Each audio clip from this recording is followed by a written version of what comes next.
In this part of the lesson, we're going to look at number properties. The reason that we would study something such as number properties, it's because it's used in all the topics that we would do from here onwards. For example, algebra, dealing with functions, and dealing with equations. And since math is very logical, you would therefore need to know the rules. You could think of these number properties as the rules for mathematics. And once you understand the rules for a subject or the rules for a game, you're therefore able to think logically to achieve any goals that may be given to you throughout the topic.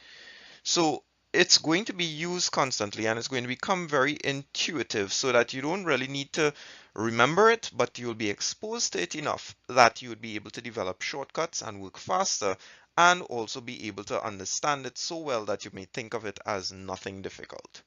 Now, as I said before, this is like playing a game.